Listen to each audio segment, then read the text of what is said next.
조국은 왜 입시 서류 위조 사과 안 하는가? 만약 조국이 억울해서 사과 못한다면 조작, 기소 및 판결을 한 검판사들을 처벌하라. 자기 자식의 대학 입시를 위해 서류 위조를 한 조국 전 대표가 최근 사면되어 정치를 재개하고 있습니다. 최근 조국 대표의 사면 소식은 단순한 뉴스를 넘어 우리 사회에 던지는 메시지가 꽤 무겁습니다. 조국 전 대표의 입시 비리 문제, 그리고 그 사면이 왜 이렇게 뜨거운 감자인지 한번 이야기 나눠볼까 합니다. 조국 전 법무부 장관과 그 가족의 자녀 입시 비리 사건은 우리 사회에 큰 충격을 주었습니다. 특히 위조된 서류들이 재판 과정에서 하나하나 드러나면서 젊은 세대가 느낀 분노와 배신감은 더욱 커졌습니다. 최근 뉴스들을 살펴보면 조국 전 대표의 사면 후 반응이 2030 세대 사이에서 특히 뜨겁습니다. 과거 자녀 입시를 위해 문서를 위조한 혐의로 유죄 판결을 받았던 그에게 이번 사면이 입시 비리에 면죄부를 준 것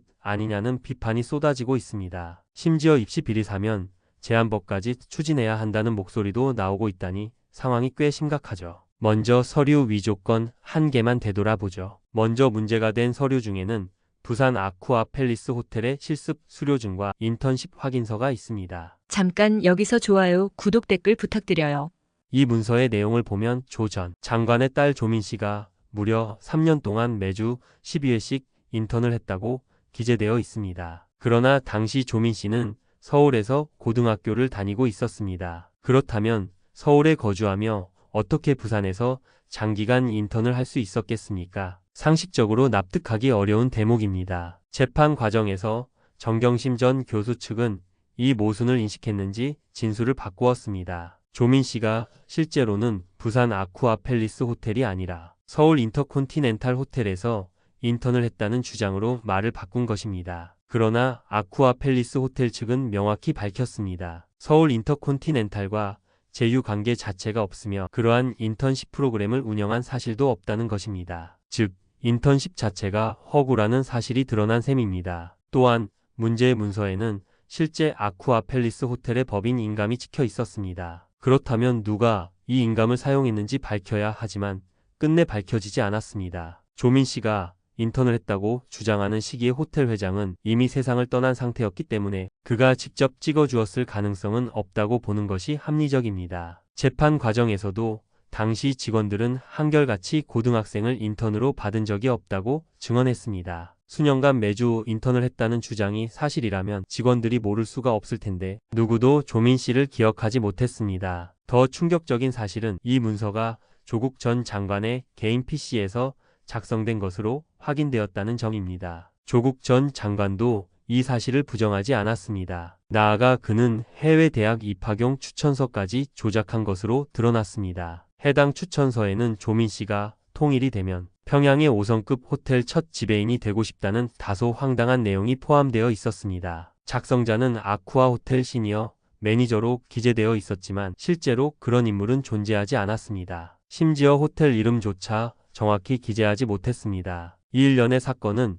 영화 기생충의 위조 장면을 연상시킨다는 비판을 받았습니다. 단순히 자녀 입시 문제를 넘어 사회적 신뢰를 무너뜨린 사건으로 평가됩니다. 검찰 수사 과정에서 드러난 사실에 따르면 조 전 장관 부부는 미용사 명의의 차명 계좌를 이용해 미공개 정보를 기반으로 주식 거래를 하기도 했습니다. 이후 문제가 불거지자 컴퓨터 하드디스크를 은닉하거나 교체하는 등 증거인멸 시도도 드러났습니다. 그럼에도 불구하고 조국 전 장관은 지금까지 단 한 번도 입시 관련 서류 위조 사실을 명확히 인정하거나 진심으로 사과한 적이 없습니다. 그는 2030 세대가 자신에게 분노하는 이유에 대해 이렇게 답했습니다. 2030 세대가 저에게 가진 불만은 입시 비리 문제일 겁니다. 제가 제 자녀에게 특혜를 주었고 그 기회를 입시에 활용했기 때문에 화를 내시는 것 같습니다. 하지만 제가 죄송하다, 미안하다고 말한다고 해서 그분들의 마음이 풀리진 않을 겁니다. 그러나 이러한 답변은 문제의 본질을 비껴간 것입니다. 2030 세대는 단순히 입시에서 불이익을 받았다는 이유로 분노하는 것이 아닙니다. 오히려 청년 세대가 분노한 이유는 기성세대, 특히 586 세대로 불리는 집단이 정의와 공정을 외치면서도 실제로는 위선과 특권을 누렸다는 사실 때문입니다. 조국 전 장관의 태도는 마치 젊은 세대의 분노를 그저 입시 기회를 얻지 못해 불만을 느낀 것으로 치부하는 듯 했습니다. 이는 오히려 젊은 세대를 모욕하는 발언으로 받아들여졌습니다. 실제로 조국 사태 이후 청년 세대는 정치권과 사회 지도층에 대한 불신을 크게 드러냈습니다. 기회는 평등하고 과정은 공정하며 결과는 정의로울 것이라는 구호가 얼마나 허망하게 무너질 수 있는지 여실히 보여준 사건이었기 때문입니다. 조국 전 장관은 석방 직후에도 이렇게 말했습니다. 앞으로의 제 행동과 실천으로 국민의 고통을 덜어드리고 그들의 꿈을 실현하는 데 기여하겠다. 그러나 본인이 저지른 범죄 사실에 대해 여전히 인정하지 않고 반성하지 않은 채 이런 말을 하는 것은 오히려 오만으로 보일 뿐입니다. 조국 사태가 발생한 지 벌써 6년이 지났습니다. 그럼에도 불구하고 그는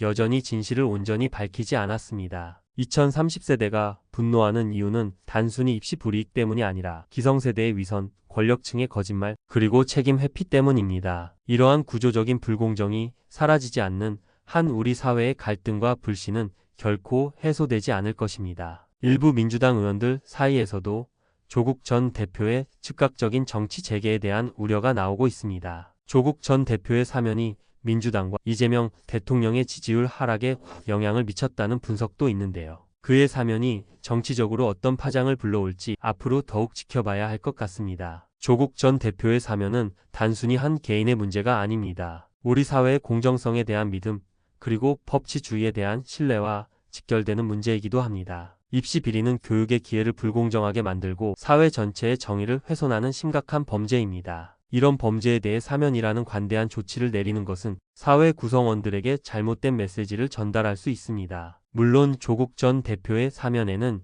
여러 가지 정치적 고려가 있었을 수 있습니다. 하지만 그 어떤 이유로도 입시 비리를 옹호하거나 정당화할 수는 없습니다. 조국 전 대표는 이번 사면을 계기로 자신의 과거 잘못을 진심으로 반성하고 피해자들에게 사과해야 합니다. 그리고 앞으로 우리 사회의 공정성을 확립하고 교육개혁을 이루는 데 적극적으로 나서야 할 것입니다. 조국 전 대표의 사면은 우리 모두에게 깊은 고민을 안겨줍니다. 과연 우리는 공정한 사회를 만들 수 있을까요? 그리고 입시 비리와 같은 불법 행위에 대해 어떻게 대처해야 할까요? 이 문제에 대해 끊임없이 고민하고 더 나은 사회를 만들기 위해 노력해야 할 것입니다. 최근 조국혁신당은 국민의힘을 내란 프레임으로 고립시키고 민주당과의 선명성 경쟁을 통해 당의 규모를 키운 후 민주당과의 합당을 논의하겠다는 전략을 세우고 있다는 해석도 있습니다. 과연 이 전략이 성공할 수 있을까요? 정치권의 움직임도 예의주시해야 할 것 같습니다. 이번 조국 전 대표 사면